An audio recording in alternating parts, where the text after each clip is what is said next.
Hello दोस्तों, नमस्ते। कैसी हो आप सभी। आप लोगों का स्वागत है सोना स्टाइल चैनल पे। तो फ्रेंड्स, काशी कहिए या बनारसी कहिए या फिर मोक्ष की नगरी कहिए, हाँ, मैं बात कर रही हूँ काशी विश्वनाथ की। तो आज की वीडियो में मैं आप लोगों को काशी विश्वनाथ यात्रा पर लेकर जाने वाली हूँ।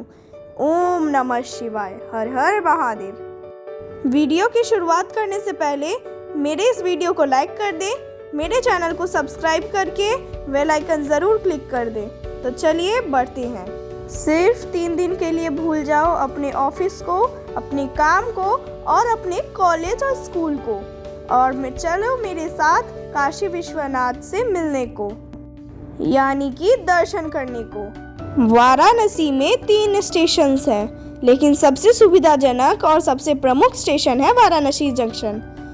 तो अब हम लोग ट्रेन में बैठ चुके हैं, हमारी ट्रेन रवाना हो गई है।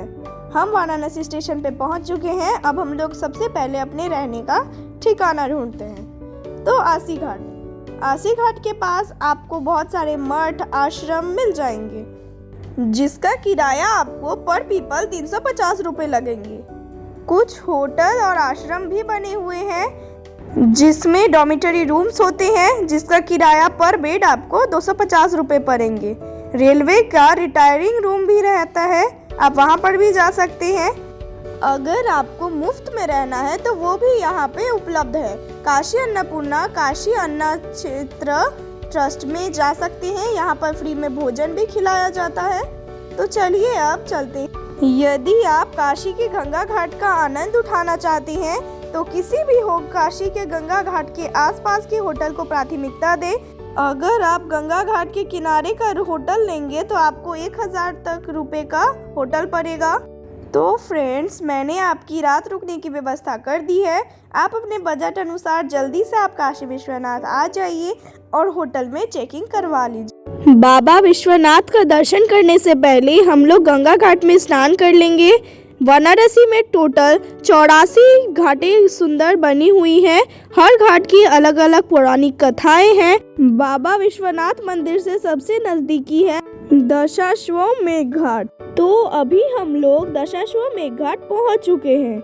यह काशी की सबसे सुंदर और सबसे प्राचीन घाट है। इसकी 2 पौराणिक कथाएं हैं। पहला कि ब्रह्मा जी ने शिव जी के स्वागत में यह घाट बनवाई थी, और दूसरा पौराणिक कथा यह है कि इस घाट को बनाते समय जो यज्ञ किया गया था, उस यज्ञ में 10 गरुड़ों को बलि दी गई थी, इसीलिए इस घाट का नाम दशाश्वमेध घाट है। तो यहाँ पे अब स्नान करने के बाद बाहर आप निकल जाएंगे। अब यहाँ से हम लोग अब पैदल जाएंगे बाबा विश्वनाथ के मंदिर, क्योंकि यहाँ से बहुत ही नज़दीकी है बाबा का मंदिर। तो अब हम लोगों को यहाँ से बहुत भीड़ नज़र आ रही है, तो यहीं से हमें प्रवेश द्वार दिख रहा है। तो अब हम लोग को यहाँ से प्रवेश करना है। यहाँ पर या फिर मंदिर के अंदर आपको मोबाइल कैमरा कुछ भी ले जाना अलाउ नहीं है। यहाँ पर रास्ते में बहुत सारे आपको प्रसाद की दुकान मिलेंगे। यहाँ पर लोगों ने सेल्फ लॉकर खोल के रखा है, आप यहाँ पर लॉकर में जमा कर सकते हैं। पर यहाँ पर कई सारे लोग आपको ठगने की कोशिश करेंगे, जैसे कि आपको फ्री में बोलेंगे यहाँ पे फ़ोन कैमरा आप डिपॉजिट कर सकते हैं। आप फ्री में उनको देंगे अपना फ़ोन, और वो लोग आपको प्रसाद बहुत ही महंगे दाम में बेचेंगे। और कई सारे यहाँ पे फेक पंडित भी होते हैं, जो आपको पैसे लेकर आपको बोलते हैं कि वो लोग आपको जल्दी से दर्शन करवा देंगे। तो आप लोग इसके झांसे में मत आइएगा। अगर आप लाइन में लगने की अवस्था में नहीं रहते हैं तो भी कोई दिक्कत नहीं है। यहाँ पर VIP दर्शन का टिकट भी मिलता है, जो कि आपको 30 रुपये का पड़ेगा। VIP दर्शन टिकट आप ऑनलाइन भी ले सकते हैं, इस .in पर जाकर। अभिषेक और आरती का टिकट भी आप ऑनलाइन ले सकती हैं, यानी कि मंगल आरती का आपको 350 रुपये लगेंगे, और 180 रुपये में आपको नीलकंठ द्वार से एंट्री मिल जाएगा। यानी कि आप VIP टिकट से यहाँ से गेट नंबर 3 से आपको जाना पड़ेगा। तो अब हम लोग बाबा के द्वार पर आ चुके हैं। हमारा दर्शन होने ही वाला है। हमारा दर्शन हो गया है ओम नमः शिवाय, हर हर महादेव, हर हर महादेव।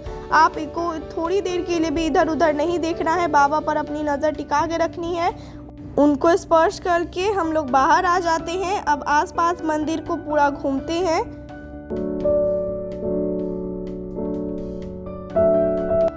बनारस आए हैं तो यहाँ का नाश्ता ना करें, ऐसा तो हो ही नहीं सकता। तो बाबा का दर्शन करने के बाद चलिए हम लोग अब स्टॉल पे चलते हैं। तो चलिए हम लोग बनारस की फेवरेट यानी कि फेमस कचौड़ियाँ खाने के लिए चलते हैं। तो यहाँ पे आपको सब्जी कचौड़ी मिलेंगे, आप खा के। यहाँ पे दही वड़ा भी बहुत फेमस है, आप ये भी यहाँ पे खा लीजिए। और बनारस की पान कैसे भूल सकते हैं, यह खा लीजिए। और चलिए अब आपको खाते पीते 5 तो बज ही जाएंगे। तो चलिए अब हम लोग चलते हैं गंगा घाट की तरफ। तो मेरे हिसाब से ऐसा कोई भी सदस्य नहीं होगा जिसको पता ना हो बनारसी के गंगा घाट की आरती के बारे में।